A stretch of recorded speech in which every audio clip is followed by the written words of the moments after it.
Oi, tudo bom, amores? Vou fazer um videozinho rapidinho, se tudo der certo, tá? Do que você vai precisar para as nossas aulas, porque na próxima aula nós já vamos começar a falar dos arcanos, para você já começar a fazer, a mentalizar e tal, né? Acho que já teve bastante tempo para você se organizar aí, então hoje eu vou falar do material, vou apresentar os arcanos maiores do Tarot de Marselha e do Rider-Waite, explicar algumas alterações que o Waite fez, tá? E alguns detalhes do Tarot de Marselha, para vocês decidirem qual dos dois combina mais com você para as nossas aulas, tá?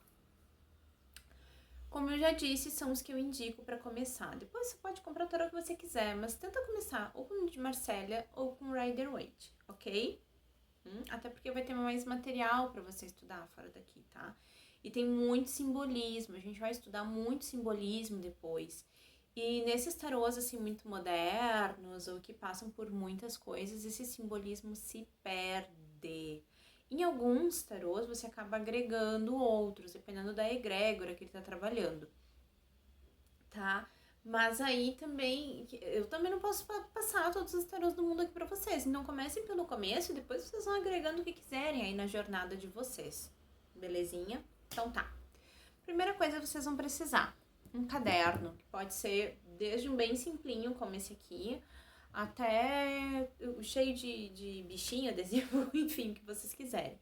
Algo que vocês tenham afinidade, que vocês gostem, tá? De manusear, ok? Eu sou bem tradicional, então pra mim qualquer coisa serve. Mas se você é aquela pessoa que para se motivar tem que ter mais desenho, tem que ter mais isso, tem que ter mais aquilo, bom, aí é com você, tá? Problema nenhum. Alguma coisa para escrever nesse caderno, né? Um lápis, uma caneta. Acho que nem precisa falar isso. A gente não vai escrever nem com a tinta mágica do Harry Potter, nem com limão para você só ler na luz. Então, tenha algo aí para escrever nesse caderno, tá? Um tarô, obviamente, que nós vamos ver ali daqui a pouquinho, os dois que a gente vai trabalhar mais nessas nossas aulas, e um pano. Sim, um tecido. Esse aqui é o meu, um dos que eu uso, né? Na verdade é o que eu mais uso. Ele é tipo um veludo, ele desliza a carta muito bem, sabe? Tentem pegar um tamanho bem grande, tá? Porque tem jogos que vocês vão fazer no futuro que vai muita carta. E as cartas do tarô são grandes, então você tem que ter espaço para elas em cima do tecido. Por que desse tecido? Gente, o tecido ele ajuda a proteger a carta, tá? E ele é um campo, para quem trabalha com ocultismo, com magia e tal, isso vai fazer mais sentido. Para quem não trabalha, pense sempre que você tem que cuidar do seu tarô. Então, uma forma de você manter ele limpo, protegido, né, organizadinho e tal. E que aquela dali é uma forma também do seu subconsciente entender.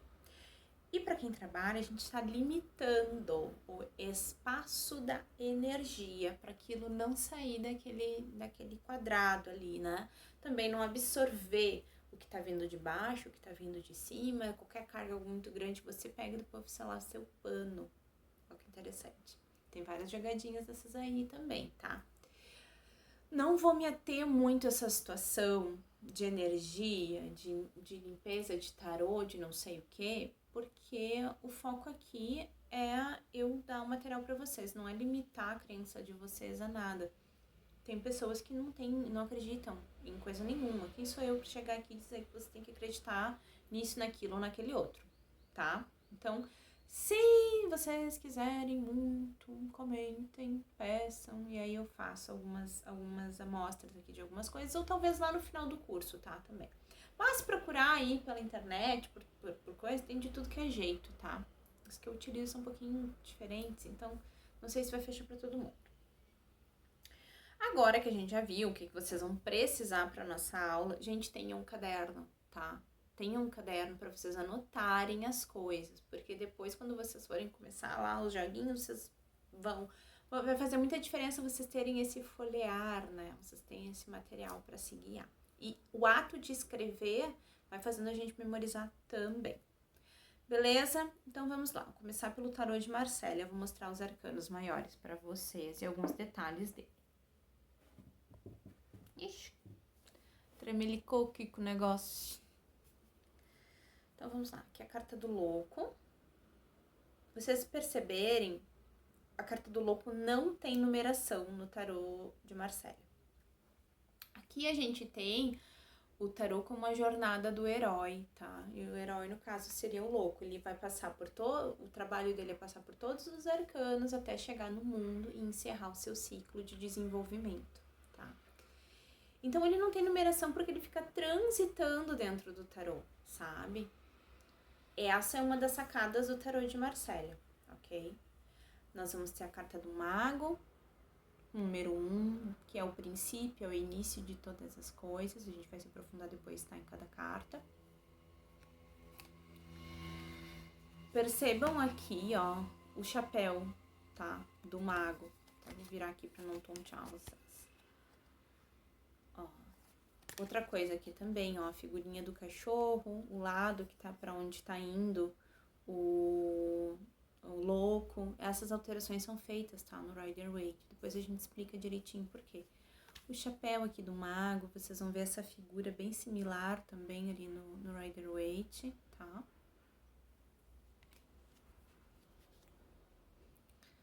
Aqui o nome da carta como a papisa, carta de número 2.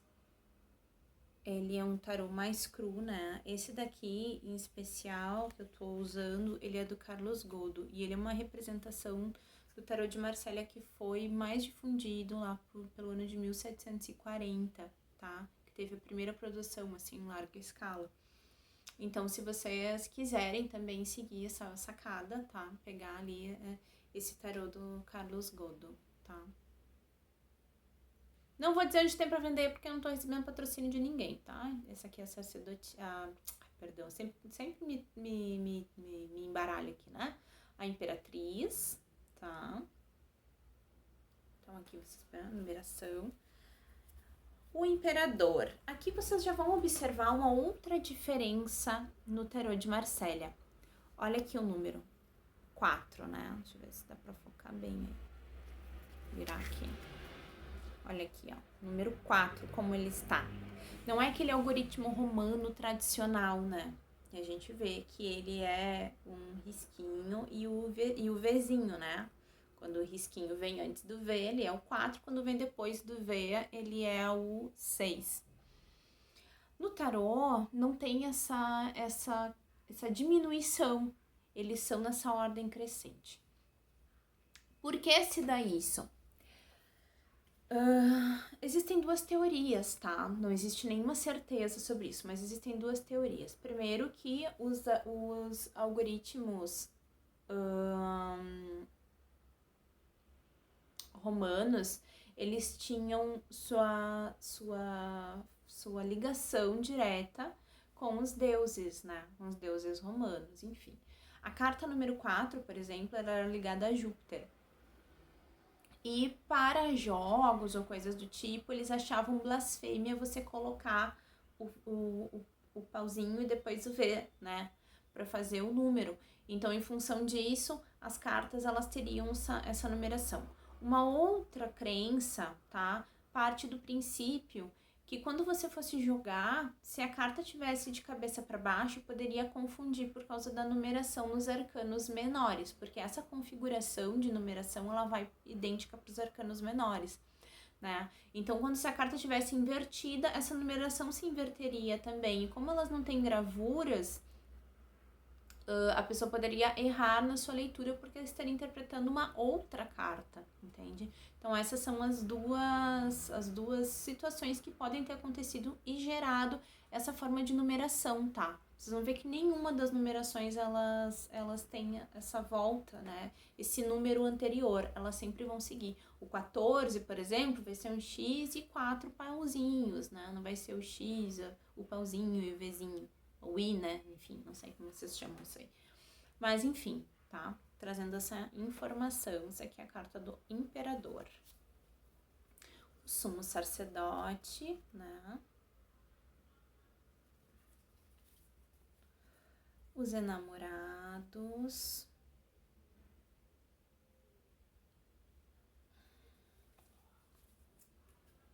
O carro. a justiça. No tarô de Marsella, a justiça é a carta número 8. No tarô de Waite, a justiça é a carta número 11 e a número 8 é a carta da força. Quando a gente for olhar o Waite ali, eu vou explicar por que ele fez isso, tá?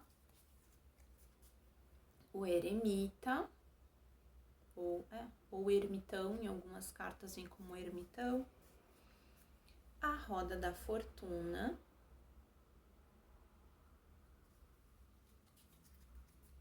A força, que aqui aparece como número 11 e no Rider-Waite vai ser a número 8.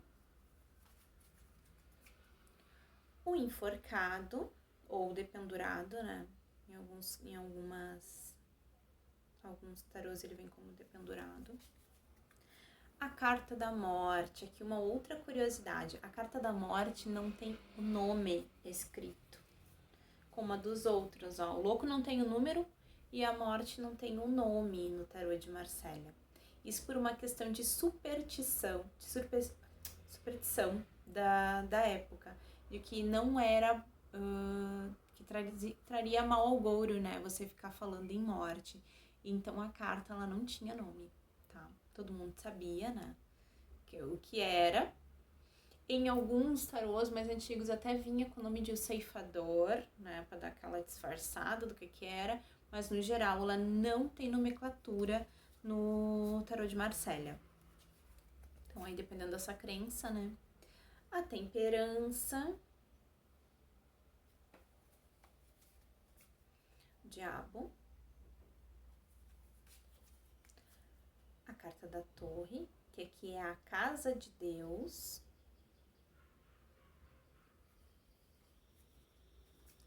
a estrela,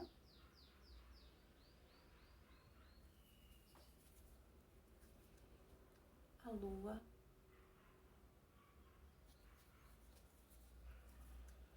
o sol,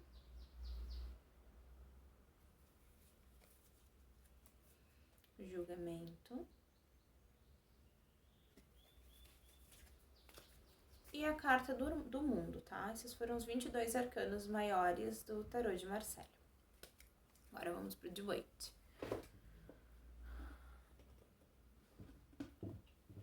Começamos já com a primeira alteração. Aqui, o louco tem o número 0, tá? Então, já começamos por aí. O tarô de Waite já vem com o número 0 ali na carta do louco, que no tarô de Marsella não tem número, tá? Aqui, ó, segue o chapeuzinho do mago, depois a gente vai ver todos esses elementos ali dele, tá? Vocês percebem que as coisas mudam de lado, né? No tarô de Marsella e no tarô de Waite. Aqui, a papisa já se chama a alta sacerdotisa. Ela já muda de nome, ela muda de aspecto, sabe? A imperatriz, o imperador, ó, reparem que os números já são diferentes aqui, ó. Aqui, o Waite já trabalha com os algarismos romanos dentro da sua ordem, como nós conhecemos, aprendemos no colégio, né? Então, aí já teve a primeira alteração. O Papa se chama o Hierofante.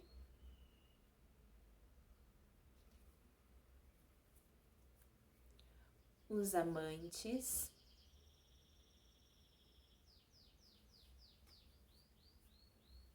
o carro. Olha só, já ganha alguns aspectos egípcios, né, também. E aqui na carta 8, a carta da força. Por que ele alterou a carta da força e a carta da justiça?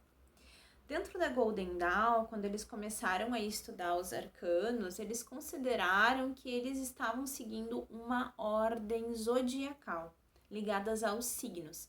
E a carta de número 8 corresponderia ao signo de Leão, enquanto a carta da justiça corresponderia ao signo de Libra.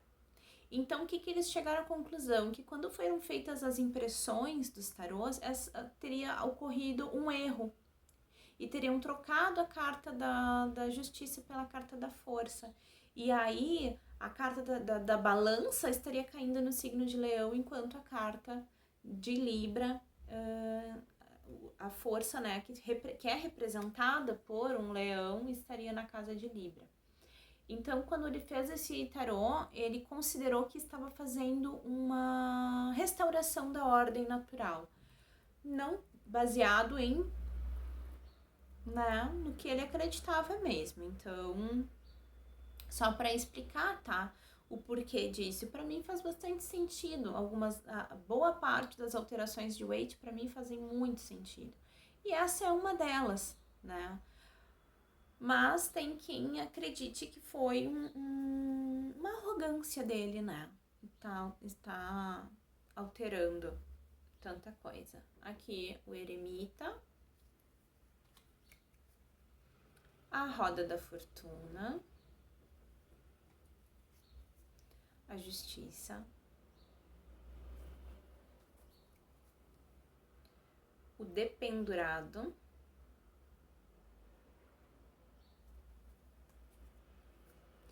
aqui a carta da morte já recebe nome, ó. Morte, a temperança,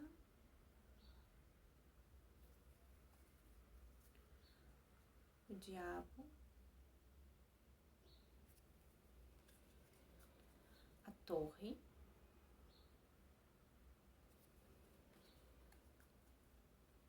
a estrela,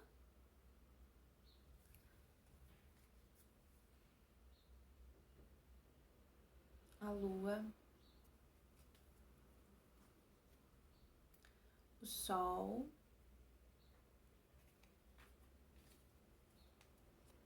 julgamento e o mundo.